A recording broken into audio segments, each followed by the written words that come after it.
As a woman, you are born with 2 million eggs, and out of the 2 million eggs, 500 eggs are released in the form of periods, and out of 500, only lucky one to be fertilized and get converted into a child. So इतने सारे egg जो एक baby के अंदर produce होते हैं, जो convert होते हैं बाद में एग के अंदर, और उनमें से कुछ ही होते हैं लकी वन जो आगे फर्टिलाइज करते हैं और उनसे एक चाइल्ड का जन्म होता है। You are surprised to know that the vaginal cells are similar to the cell present in the larynx. So vaginal cell और larynx के सेल एक जैसे हैं. So both are affected by the hormonal change. इसलिए दोनों जो हैं, चाहे वो लैरिंक्स के सेल्स हैं चाहे वो वेजिनल सेल्स हैं, दोनों पे हार्मोनल का इफेक्ट होता है। We are one of the 3 mammal group that experience menopause. तो हम उन 3 मैमल में से एक हैं जो मेनोपॉज एक्सपीरियंस करते हैं, that is elephant, whale and human being. Do you know that the female uterus is ultra elastic? It expands about approximately 500 times. What is the similarity between the tomato and the vagina? Both are acidic in nature. Both have the pH approximately 4.5. That is acidic in nature there. Welcome to all of you in Harpreet biology. So आज हम बात करेंगे, जैसे आपको fact से पता ही चल गया होगा कि आज कौन सा टॉपिक रहेगा हमारा, तो बिल्कुल सही, आज का हमारा जो टॉपिक है वो है female reproductive system. Female reproductive system. So जैसे आप यहाँ पे देख रहे हैं कि मैंने एक छोटा सा चार्ट तैयार किया है ताकि हमें पता चल जाए, जैसे मैं हमेशा बोलता हूँ कि हमें पहले पता होना चाहिए हमें इस टॉपिक के ऊपर किन किन सब्जेक्ट पे बात करना है, किन किन सब टॉपिक्स पे बात करना है। तो जैसे आप यहाँ पे देख रहे होंगे, so the female reproductive system को हम 3 कैटेगरीज में पढ़ेंगे, हम 3 सब टॉपिक्स बना लेंगे। सबसे पहले हमारे पास आएगा that is called paired ovaries. So paired ovaries जहाँ पे बोल सकते हो primary sex organs. So why they are called primary sex organs? Because they are concerned with the production of the egg, जो हमारा मेन मोटिव है produce करना। साथ ही साथ they also produce certain hormones that are very important for the embryo development, for the menstrual cycle, etc. So these are the progesterone and estrogen, जिसको हम आने वाले आगे जो टाइम में आपको पूरा डिटेल में बताएंगे कौन कौन से हार्मोन एग किस तरह से बनता है, etc. Second, we have accessory ducts. So instead of the ovary, जहां आप बोलोगे ओवरी के अलावा हमारे पास कुछ डक्ट्स होती हैं जो सिस्टम को बनाती हैं, जो अटैच होते हैं ओवरी के साथ, फिर आगे अटैचमेंट होती है। सो इन डक्ट्स को क्या नाम दिया है? These are the 3 types of the ducts. First is called fallopian tube और oviduct, second that is called uterus, and third is the vagina. तो यहाँ पे आप देख रहे हो तीनों के तीनों आपके सामने हैं, तो आप देख सकते हो फर्स्ट आ गया ओविडक्ट, सेकंड आ गया that is uterus, and third is the vagina. तो ये 3 हमारे पास आ गए एक्सेसरी डक्ट्स। इसके बाद अगर हम देखेंगे तो हमारे पास क्या होगा? External genitalia. So external genitalia का जो इन दोनों में ना आके इनके बाहर का स्ट्रक्चर जो होगा, okay, so that are externally present. So ये फर्स्ट पार्ट बोल सकते हो। तो इनमें क्या क्या आएगा? तो इनमें हमने इसको भी हमने सब टॉपिक में डिवाइड किया, दैट इज जैसे बोलोगे मॉन्स प्यूबिस है, इसमें अगर देखोगे वेस्टिब्यूल आएगा, इसके अंदर 2 हो गए, तीसरा आप देख रहे होंगे यहाँ पे आएगा hymen, and fourth is the clitoris. तो एक बार फिर से देख लें कौन कौन से टॉपिक को अपने यहाँ पे क्लियर करना है। सबसे पहले हम देखेंगे female sex organ, primary sex organ that is called ovaries, that are 2 in number, detail में देखेंगे अभी। उसके बाद हम देखेंगे डक्ट्स, हम स्टडी करेंगे, we will study the various ducts that are associated with the ovary that helps in the transfer of the egg from one part to the another. So that is they are called ducts, and these ducts are the first is the oviduct, second is the uterus, third is the vagina. So ये सारा internal आ गया। External genitalia उसमें हमने देखा था Mons pubis होगा, vestibule होगा, hymen होगा, और साथ ही साथ क्लाइटोरिस भी होगा। तो ये जो चार्ट आपको बता रहा है कि हमने किन पोर्शन को डिस्कस करना है अब आगे। Okay, now we will discuss the first part of the female reproductive system that are the primary sex organ. और ये प्राइमरी सेक्स ऑर्गन कौन है? That are the ovaries. So ovaries क्यों बोल रहे हैं? Because they are 2 in number. So first point is 2 in number, so ovaries are 2 in number. The second point, जैसे साथ साथ यहाँ पे देखते भी जाएंगे, साथ में यहाँ पे पॉइंट्स भी नोट्स करेंगे, और मैं बीच में आ गया जो लिंक बना रहा हूँ दोनों से, क्योंकि स्ट्रक्चर आपके सामने है, पॉइंट सामने सामने, मैं दोनों को आपस में क्या कर रहा हूँ? रिलेट कर रहा हूँ, और आपको इसको दिमाग में रखना है ताकि आप लंबे समय तक इसको ज्यादा रखें। तो अगर आप ओवरी को देख पा रहे हो, ये जो ओवरीज हैं they are 2 in number, first point. So they are the internal abdominal structures. So ये बॉडी एब्डोमेन के अंदर प्रेजेंट होते हैं, लेकिन हमने ऐसा क्यों बोला, क्योंकि मेल के केस में जो टेस्टिस होते हैं, primary sex organ, they are extra abdominal. So why they are extra abdominal? Because they require the temperature less than the temperature of the body 2 degree Celsius. तो 2 डिग्री सेल्सियस की body का temperature से कम चाहिए, 35 degree Celsius temperature चाहिए. किसके लिए? Sperm formation के लिए. ओके, सो इसलिए वो बॉडी से आउटसाइड होते हैं इन द स्क्रोटम. ओके, लेकिन फीमेल के केस में ये बॉडी के अंदर ही होंगी. That's why it is called as internal. They are present inside the body, that is abdomen के अंदर होंगे. यहां तक आ गया, 2 पॉइंट हो गए. तीसरा पॉइंट हो गया, जो फीमेल ओवरीज होती हैं दे आर हेटेरोक्राइन ग्लैंड. ये मैंने पहले भी बताया था आपको, जब हम एक वीडियो देखी थी उसमें मैंने बताया था कि टेस्टिस एंड ओवरीज आर बोल सकते heterocrine gland. Why they are heterocrine gland? So what is the property of the heterocrine gland? So एक ऐसा ग्लैंड, क्योंकि ग्लैंड की अपनी ही डेफिनेशन है कि कोई भी सेल, कोई भी टिश्यू, कोई भी organ that secrete chemical substances.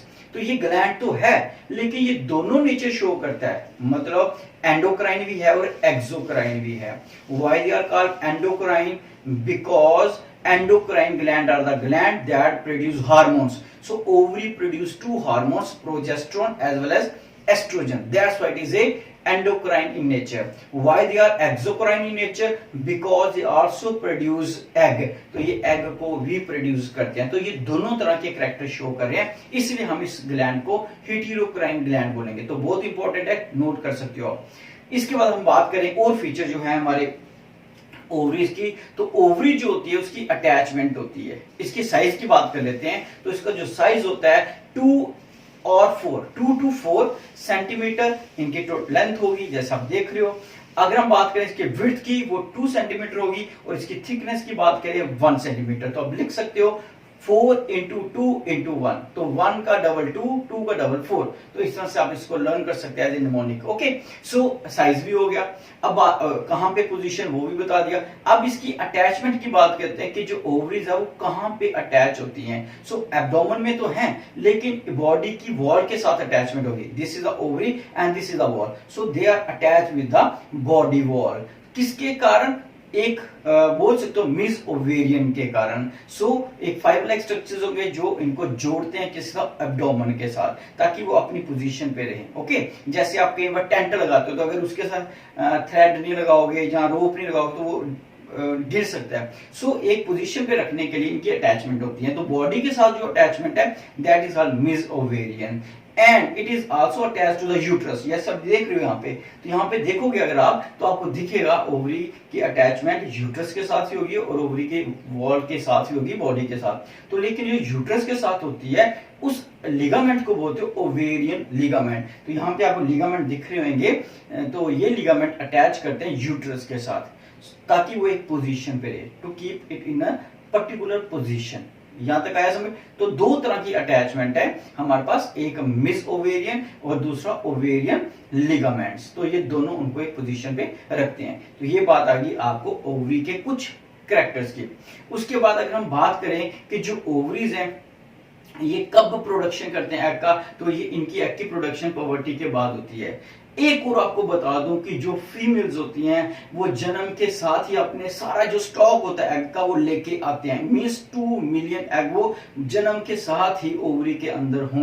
Now we will discuss the internal structure of the ovary. तो ओवरी का इंटरनल स्ट्रक्चर, जो बाहर के सारे फीचर हमने कर लिए, उसको बाद में रिवाइज भी करते हैं. तो इंटरनल अगर हम देखें तो उससे पहले देखेंगे कि ओवरी के बाहर एक वॉल होती है, that wall is called as epithelium. So inside the epithelium there is a stroma. तो जितना भी अंदर फ्लूइड है, जो भी ओवरी के अंदर स्ट्रक्चर, हम उसको स्ट्रोमा का नाम देते हैं, जिसको आप ग्राउंड मैट्रिक्स का भी नाम देते हैं. And that stroma get divided into 2 zones. हमने इसको 2 जोन में डिवाइड किया हुआ है. एक पेरिफेरी, जैसे आप यहाँ पे देख रहे हो स्ट्रक्चर, और साथ में एक सेंटर वाला पोर्शन. तो एक पेरिफेरी आ गया, एक center. So periphery is called ovarian cortex, where at the center portion is called as the ovarian medulla.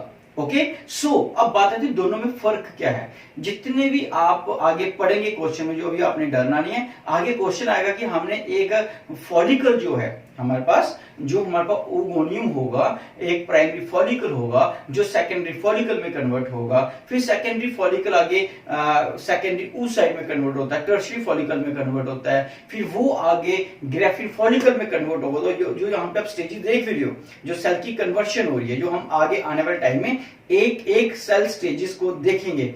So Graafian follicle जब एग छोड़ देता है ओविडक्ट के अंदर, तो वो ग्रेफिन फॉलिकल कार्पस ल्यूटियम में कन्वर्ट होता है। ये जितनी भी कन्वर्शन हो रही है ओवरी के अंदर हो रही है, और कहां भी हो रही है, ये सारी की सारी कॉर्टिकल रीजन के अंदर हो रही है, ओवेरियन कॉर्टेक्स के अंदर हो रही है। तो ये मेडुला के अंदर नहीं होंगी। तो मेडुला में क्या होगा, मेडुला के अंदर ब्लड वेसल्स होंगी, जैसे आप इसके अंदर देख पा रहे होंगे। Okay, so this is the आप बोल सकते हैं हिस्टोलॉजी ऑफ द ओवरी। तो ओवरी की हिस्टोलॉजी, जो अंदर टिश्यू है या अंदर का स्ट्रक्चर है, वो हम इंटरनल स्ट्रक्चर देखा ओवरी का। तो अब जल्दी से रिवीजन कर लेते हैं ओवरी के 5-7 जो कैरेक्टर हमने किए। तो ओवरी का नंबर कितना है, दैट इज 2 इन नंबर। कहां पे है, दैट इज एब्डोमेन के अंदर, पेल्विक रीजन के अंदर है। ओके, फिर तीसरा पॉइंट किया था इसका size. So as far as size is concern, it is 4 into 2 into 1।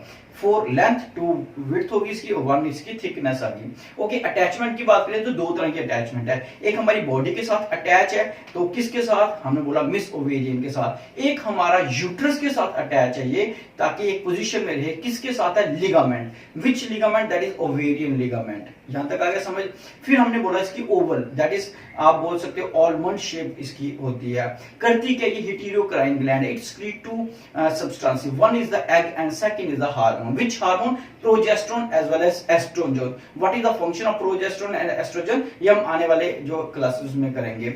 उसके हमने कहा अगर हम इंटरनली देखें तो ये 2 पार्ट में डिवाइड है, कॉर्टेक्स एंड मेडुला। कॉर्टेक्स में फॉलिकुलर स्टेजेस होती है, और मेडुला के अंदर आप देखोगे कि वहां पे ब्लड वेसल्स होंगी। So this is as far as the ovary is concern. अब हम बात करेंगे द एक्सेसरी डक्ट्स। जो मैंने अभी बोला था कि जो ओवरी है वो मेन सेक्स ऑर्गन है, क्योंकि ये बहुत इंपॉर्टेंट हार्मोन्स और एग को प्रोड्यूस करते हैं। लेकिन कुछ और भी पार्ट होते हैं जो मदद करते हैं, किसमें, फर्टिलाइजेशन में, एम्ब्रियो डेवलपमेंट में, चाहे वो एग फॉर्मेशन करे ना करें। So that's why they are called accessory part. So accessory important है, लेकिन उतने इंपॉर्टेंट नहीं है जितना कि एग फॉर्मेशन वाला ओवरीज है। That's why they are accessory ducts. Okay, अब इसमें क्या क्या पढ़ा था हमने, मैंने बोला था 3 तरह की डक्ट्स पढ़ेंगे। फर्स्ट पढ़ेंगे फैलोपियन ट्यूब और oviduct, second is the uterus, and third is the vagina. So सबसे पहले हम बात करेंगे कौन सी, ओविडक्ट की और फैलोपियन ट्यूब। सो फैलोपियन ट्यूब एक ऐसी ट्यूब है जिसका टोटल साइज अप्रोक्सीमेटली बात करेंगे 10 to 12 सेंटीमीटर होगा। तो अब यहाँ पे मेरे दोनों साइड देख रहे होंगे, आपको स्ट्रक्चर दिख रहे हैं, both are the fallopian tubes. Okay, so ये जो ट्यूब्स है इसको फर्दर हमने क्लासिफाई किया है, डिवाइड किया है अलग अलग पार्ट्स के अंदर। किस तरह से, जैसे हमने डिवाइड, आप सपोज कर लो थोड़ी देर के लिए, सभी बच्चे यहाँ पे जितने भी देख रहे हैं इसको, मान लो कि मैं ही यहाँ पे अपने हाथ जो है इसको इस तरह से कर लेता हूं। सो ये जो मेरे हाथ हैं, तो यहां से लेके यहां तक जो पार्ट है, this is called fallopian tube और ओविडक्ट। बिल्कुल एग्जैक्ट इसी तरह से मान लो। सो ये जो है फैलोपियन ट्यूब है, तो इसको हमने 3 पार्ट में डिवाइड कर दिया। First part is the hand, जो मेरा हाथ है इसको हमने बोल दिया that is called infundibulum. So first part is infundibulum. कभी भूलोगे नहीं, अपने हाथ को इन मींस अंदर, इनफंडिबुलम रख लो। This is called ampulla. क्या है ये, ampulla. And this part is called isthmus. Okay, so फिर से देखो, ये कौन, इनफंडिबुलम, एम्प्यूला, इस्थेमस। अब इनफंडिबुलम जो है दोनों साइड है, एक मेरे हाथ में इधर एग होगा, एक इधर एग होगा। So the part that are directly associated with the ovary, that is called infundibulum. Means first part of the ovary is called as infundibulum. लेकिन इनफंडिबुलम के अगर आप मार्जिन्स पे देखोगे, जो मार्जिन है इनफंडिबुलम के, it is a funnel shape structure. तो ये एक फनल की तरह होता है। इसके जो मार्जिन्स होते हैं, the margin possess a finger like processes. Okay, finger like projections होती हैं इनके पास, and the finger like projection जैसे मेरी है बिल्कुल, तो that finger like projections are called as fimbriae. आप इसको नाम देते हो फिम्ब्रे का, फिंगर फिम्ब्रे। ठीक है, दिस इज इनफंडिबुलम। तो इनफंडिबुलम का मार्जिन फिम्ब्रे। और ये जो फिम्ब्रे हैं, मान लो कि इसने अपने हाथ में क्या है, इनके आगे एग है, ओके सॉरी ओवरीज है। अब बात आती है इस फिम्ब्रे के सेंटर में एक आपको यहाँ पे अपर्चर दिखेगा। ठीक है, अपर्चर किस लिए है अपर्चर, क्योंकि इसको इस ट्यूब के अंदर एग को डालना है। तो ये अपर्चर जो है यहाँ पे अपर्चर होगा, this aperture is called ostium. So ostium is present in the centre of the fimbriae और फिंगर एग प्रोजेक्शंस। जो आगे क्या है दैट इज आप क्या बोलते हो इनफंडिबुलम। सो इनफंडिबुलम के मार्जिन पे फिम्ब्रे। अब फिम्ब्रे का काम क्या होगा, इसके दो काम है, ध्यान से सुनना, बड़ा इंपॉर्टेंट है, बड़ी बार पेपर्स में आ सकता है आपको। तो फिम्ब्रे क्या करता है, ये ओवरी के अंदर है, तो जब ओवरी में प्राइमरी फॉलिकल ग्रेफिन फॉलिकल में कन्वर्ट होगा, और ग्रेफिन फॉलिकल ने तो एग को रिलीज कर देना है, तो वो फैलोपियन ट्यूब में रिलीज नहीं करेगा, वो तो ओवरी के अंदर ही करेगा। अब ओवरी में एग कहीं पे पड़ा हुआ है, मैट्रिक्स के अंदर, स्ट्रोमा के अंदर, तो ये जो फिंगर एग क्रॉस है ये इस तरह से हिलेंगे। सो ये जो एक करंट ऑफ वो तो वेव ऑफ कॉन्ट्रैक्शन प्रोड्यूस करेंगे इनसाइड द ओवरी। तो जब ओवरी में जो फ्लूइड है वो जो पानी को अपनी तरफ खींचे, जब हिलेगा फ्लूइड तो एग पास आएगा, जैसे पास आएगा मान लो ये एग है तो ये उसको सक कर लेगा, पकड़ लेगा, और जैसे उसको पकड़ेगा तो पकड़ के किसको दे देगा, दैट इज जो वहां पे एक छोटा सा अपर्चर है जिसको ऑस्टियम बोला। So egg enter into the aperture and that aperture is called as ostium. जब ये ऑस्टियम में जाएगा यहां से इनफंडिबुलम में चला गया, तो इनफंडिबुलम से नेक्स्ट पार्ट हमारा आ जाएगा एम्प्यूला। सो एम्प्यूला क्या आ गया, ये पहला समझ आ गया। तो मैंने एक काम बता दिया, इसका क्या करता है, ये वेव ऑफ कॉन्ट्रैक्शन प्रोड्यूस करता है। दूसरा, जब ये यहाँ पे पहुंच जाएगा तो इसी जो इनफंडिबुलम के अंदर जो सेल होते हैं they are the ciliated cell, mean ciliary like, जैसे मेरे फिंगर हैं इस तरह के सेल्स हैं। बाहर से तो ऐसे ही है, अंदर से भी जो है सिलिएटेड सेल्स हैं, and these ciliated cell facilitate the entry of the egg, that is secondary oocyte जिसको बोलते हैं, एग तो हम ऐसे जनरली बोलते हैं, इनटू द कहां पे एम्प्यूला में। तो उसको इस्थमस में सॉरी एम्प्यूला में या इनफंडिबुलम में अंदर जाने में और मदद करेगा। तो ये दो फंक्शन होते हैं फिम्ब्रे के, एक वेव ऑफ कॉन्ट्रैक्शन ताकि वो उसको पानी को, जैसे कोई चीज दूर पड़ी है आप पानी को ऐसे कर करके चीज को अपने पास खींचते हो, that is the function of the fimbriae. And second, they also possess ciliated cell and these ciliated cell helps in the entry of the egg into the infundibulums. Okay, अब यहां से काम खत्म हो गया। अब हमारे पास आ गया दिस डायलेटेड पार्ट, तो ये सबसे बड़ा पार्ट है, डायलेटेड पार्ट है, इस पार्ट को आप बोलते हो that is called ampulla. Okay, so ampulla, और अंदर सिलिएटेड सेल होते हैं ताकि जो एग की मूवमेंट आगे आगे आगे चलती रहे। Third part is called as the isthmus part, and isthmus part जो है बड़ा छोटा पार्ट होता है, और यहां से आगे यूट्रस स्टार्ट होता है। इट मींस जो इस्थेमस पार्ट है वो जो हमारी फैलोपियन ट्यूब है उसको यूट्रस के साथ मिलाता है। So these are the three different part of the fallopian tube. Okay, और फैलोपियन ट्यूब की सबसे बड़ी खासियत ये है, it helps in the process of fertilization. तो फर्टिलाइजेशन जो है एग और स्पर्म का जो मिलन होता है, जो प्रोसेस होता है दोनों का मिलने का, that process is called as fertilization and that occur inside the fallopian tube. और वो भी कहां पे होगा, आप बोल सकते हो junction of the isthmus and the ampulla, क्योंकि अलग अलग बुक्स में अलग अलग तरह से दिया होता है, तो आप बोल सकते हो इनके जंक्शंस पे होगा, जब ज्यादातर एम्प्यूला के अंदर हो जाएगा। सो इनके जंक्शंस पे ही बोल सकते हो ये होगा process. Okay, so this is as far as the next part is the uterus. So uterus is the large part of the female reproductive system. जो यूट्रस है हम इसको वॉर्म का भी नाम देते हैं। ओके,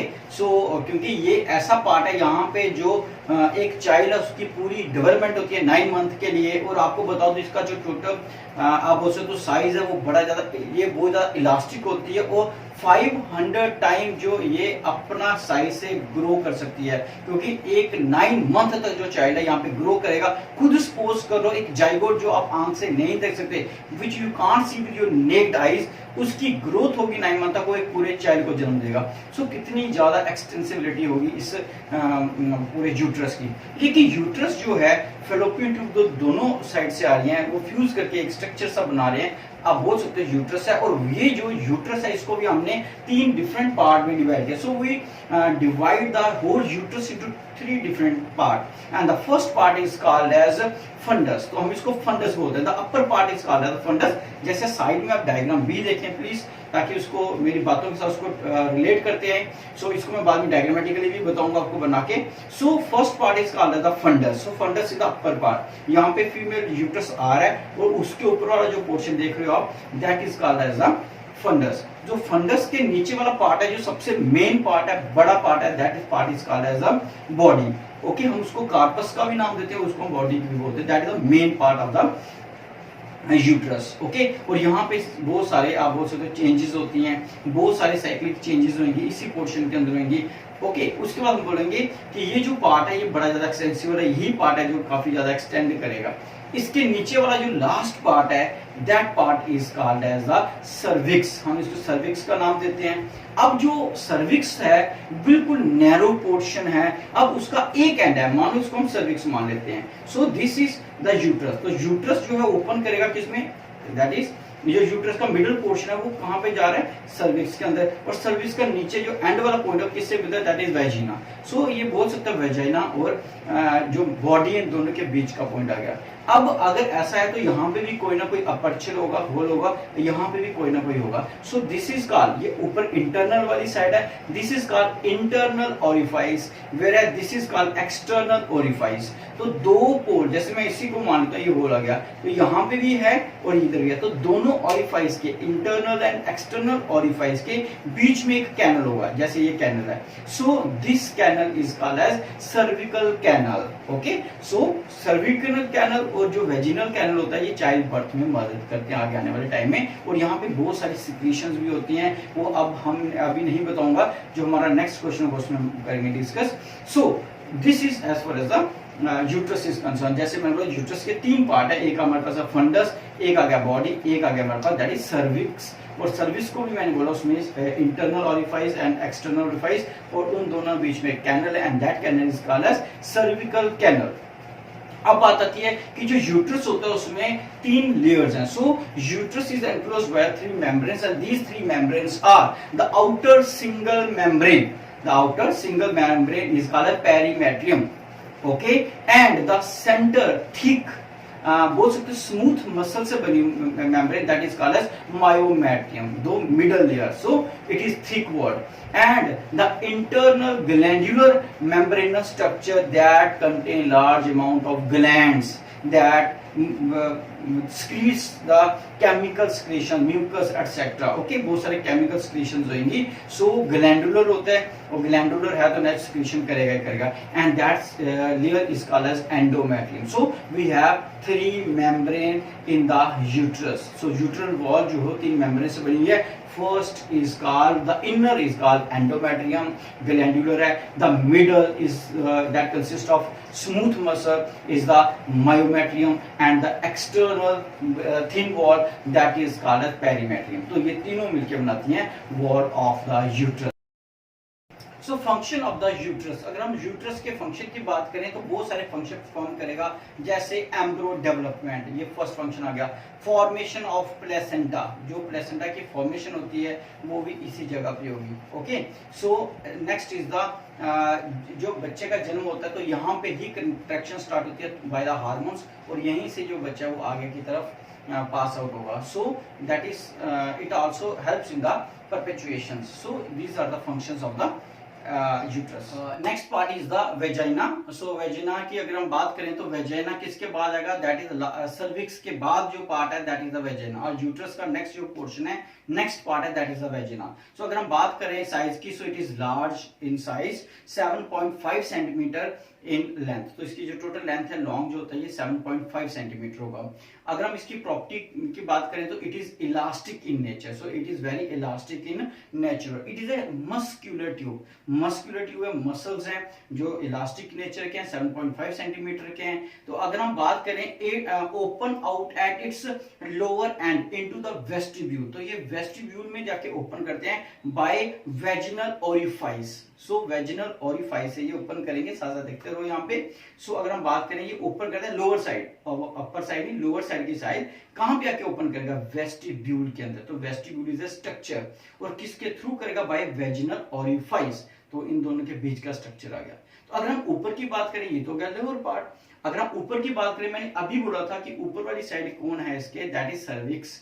सो अगर हम बात करें the space between the vaginal wall, vaginal wall जो वेजिना की वॉल है एंड द सर्विक्स, उन दोनों के बीच के जो स्पेस होती है, हम अगर उसको बोले तो उसको क्या नाम दिया गया, and that is called as fornix, fornix. Okay, so fornix is the space between the vaginal wall and the cervix. तो cervix ऊपर, vaginal नीचे के बीच में जो स्पेस है, वहां पे उसकी वॉल के बीच में जो स्पेस है, that is called as fornix. अब बात करते हैं कि जो वेजिना को आप देख रहे हो इसका स्ट्रक्चर, तो इसके अंदर आपको काफी ज्यादा फोल्ड दिख रहे होंगे। ओके, सो ये बर्थ मतलब कॉपुलेशन में भी मदद करता है। और ये जो फोल्ड होते हैं हम इसको बोलते हैं वेजिनल रियूगीज।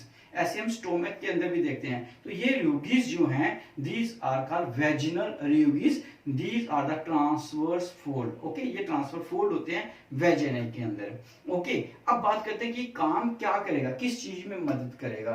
सो अगर हम बात करें फंक्शन की, so it perform various function. तो ये चाइल्ड जिसको बर्थ कैनाल बोलते हैं, that is a vagina. So vagina एक कैनाल है, यहां से बच्चे का जन्म जो होता है, सो इसके लिए बर्थ कैनाल का नाम दिया गया इसको। Okay, first function. सेकंड, जो मेंस्ट्रुअल फ्लो होता है वो यहीं से पास आउट होता है। सेकंड, तो ये पैसेज प्रोवाइड करता है फॉर द मेंस्ट्रुअल फ्लो। तो okay, that is the second function. Third, it also helps in the copulation.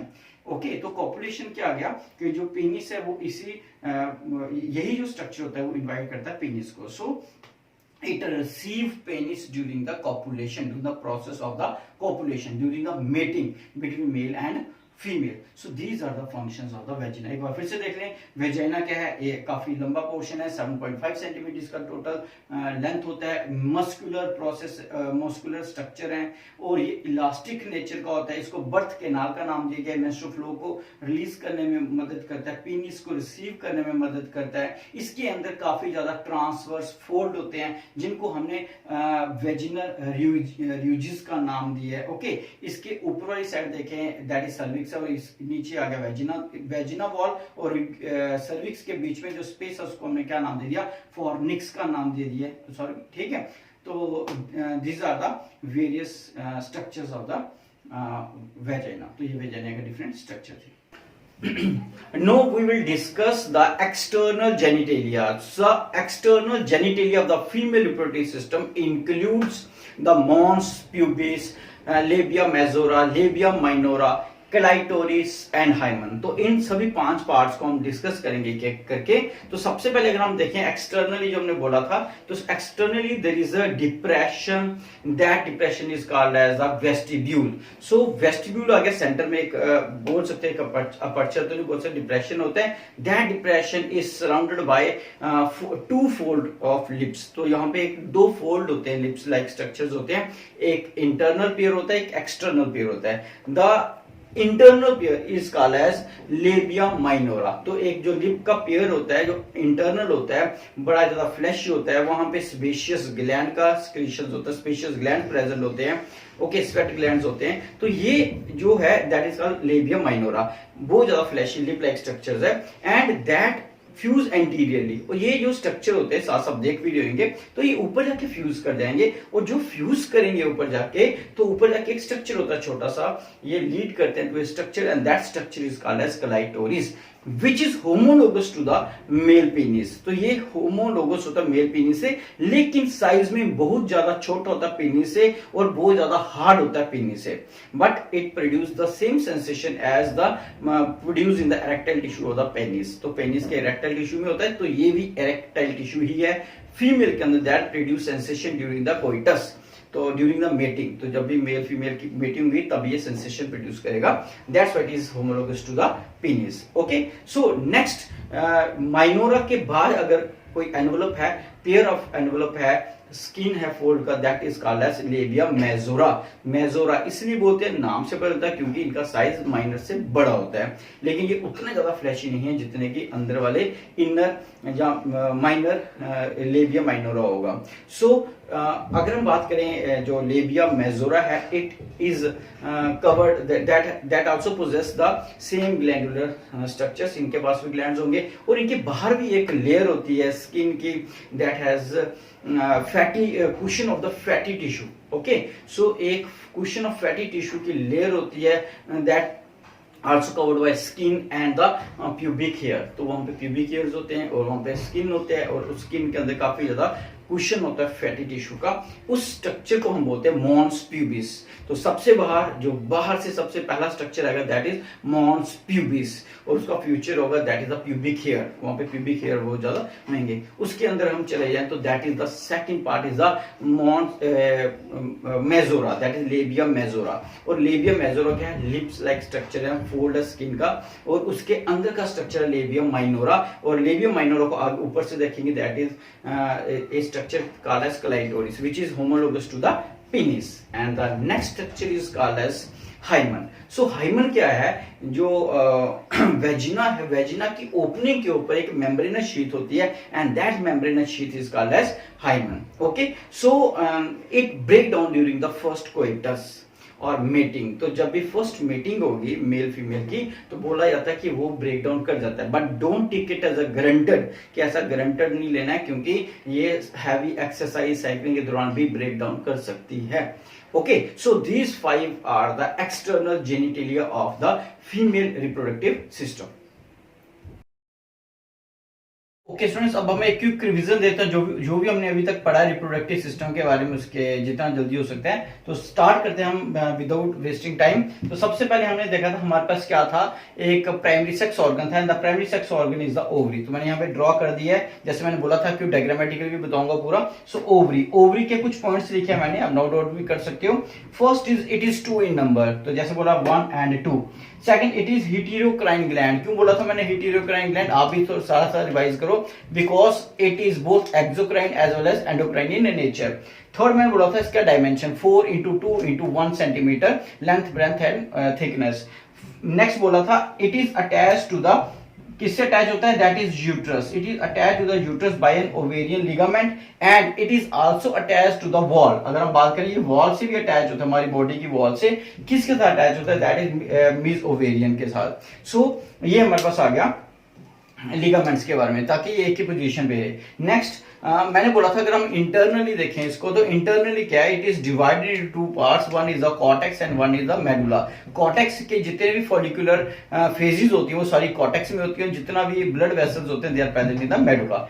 सो बात करें फंक्शन की, so it is concern with the production of egg as well as female sex hormone progesterone as well as estrogens. So ये हो गया ovary का, जल्दी से क्योंकि विजन दे रहे हैं हम। सेकंड आ गया ओवरी किसके साथ अटैच है? फेलोपियन ट्यूब के पास। तो जो फेलोपियन ट्यूब है, यूट्रस है या वेजाइना है, these are the accessory ducts.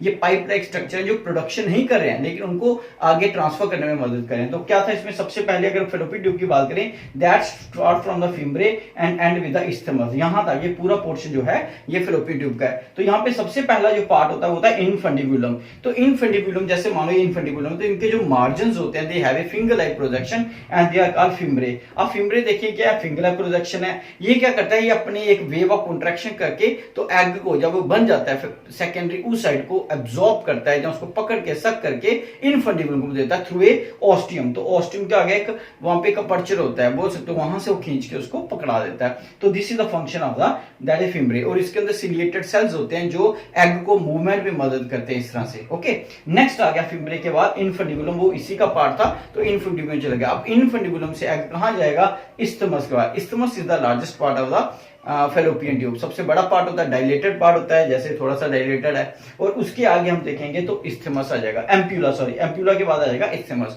तो एम्प्यूला सबसे बड़ा पार्ट है, second part of the female क्या बोलते हैं फेलोपियन ट्यूब।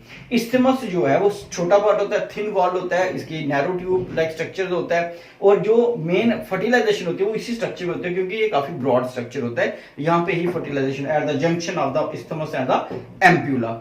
अब इस्थमस जो है वो कहां जाएगा? वो जाएगा सीधा यूट्रस के अंदर। तो यहां से भी देखोगे तो पेयर इधर से और इधर से दोनों फ्यूज करते हैं, कहां पे जाते हैं? दैट इज यूट्रस के अंदर। So it lead to the uterus. Okay, तो फेलोपियन ट्यूब कंप्लीट हो गया, ओवरी कंप्लीट हो गया। अब बात करेंगे यूट्रस की। तो यूट्रस क्या है? एक इलास्टिक स्ट्रक्चर है। मैंने पहले बोला था काफी इसकी इलास्टिसिटी होती है। ये हमने काफी बड़ा स्ट्रक्चर है, इसलिए इसको 3 पार्ट में डिवाइड किया है। एक पार्ट कौन सा आ गया? जो अपर पार्ट है, ये वाला broad part, and this part is called uterus या यूट्रीन फंडस। तो इसको फंडस का नाम दिया गया है। यहाँ पे ये सीधा क्या सीधा ओपन करें, ये जो स्ट्रक्चर होता है ये, तो इनको बोल सकते हो ये वाला स्ट्रक्चर ऊपर वाला, that is uterine fundus. Second is the body. Body is the main part of the uterus. जो बॉडी होती है ये एक पियर शेप्ड होती है, जैसे आप इन्वर्टेड पियर बोल सकते हो।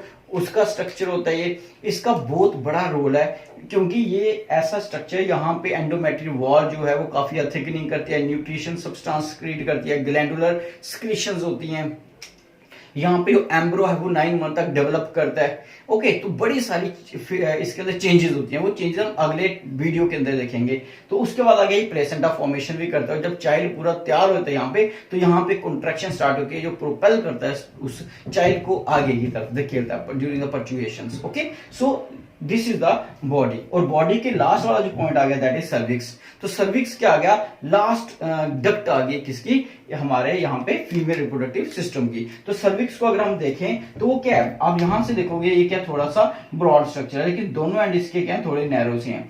सो ये इसका कैनल है, तो इस कैनल को आप क्या बोल सकते हो, सर्विकल कैनल बोल सकते हो। ठीक है, और इस सर्विकल कैनल के यहाँ पे भी एक आप देखोगे होल दिखेगा, यहाँ पे भी एक अपर्चर दिखेगा, और ये जो अपर्चर बाहर की साइड है जो कहां पे ऊपर करेगा, वल्वा के अंदर करेगा, उसको बोलते हैं एक्सटर्नल ओरिफाइस, और जो अंदर वाली साइड है that is the internal orifice. Okay, so ये हमारे पास आ गया external, that is the cervix. So ये पूरा एक छोटा सा स्ट्रक्चर था जिसको आप बोल सकते हो फीमेल रिप्रोडक्टिव सिस्टम, जिसको हमने पूरा पहले डिटेल में किया। तो पहले मैंने विद फिगर किया था, साथ डायग्राम्स थी, अब मैंने खुद डायग्राम बना के बता दिया, तो आप इसकी स्क्रीनशॉट लेके इसको स्टोर भी कर सकते हो। ओके, तो मुझे लगता है कि यहां तक हमने बता दिया। इसके बाद मैंने बताया था आपको क्या था, एक अपर्चर थी, उस अपर्चर के बाहर 2 फोल्डेड स्ट्रक्चर थे जिसको लिप्स बोला था, और एक अंदर वाला लिप्स, एक बाहर वाला पेयर ऑफ लिप्स था। अंदर वाले लिप्स को मतलब माइनर, जैसे मैं यहाँ पे बना देता हूँ, मानो this is the aperture. Okay, and this aperture is called as vestibule, and this vestibule is surrounded by a lip. Okay, and that lip is called as minora, labia minora। और ये जो है ऊपर इसके यहाँ पे एक स्ट्रक्चर था, that structure is called as clitoris. यहाँ पे एक स्ट्रक्चर था इसके, इसको बोला था क्लाइटोरिस। और ये कहाँ पे था, ये जो आगे पार्ट है यहाँ पे आगे जाएगा। ठीक है, इस तरह से यहाँ पे आ जाएगा, और इसके आगे पीछे फिर एक हमारे पास क्या था, लेबिया ये माइनोरा है, तो ये आ गया लेबिया मेजोरा। तो आउटर हो गया लेबिया मेजोरा, इनर हो गया लेबिया माइनोरा।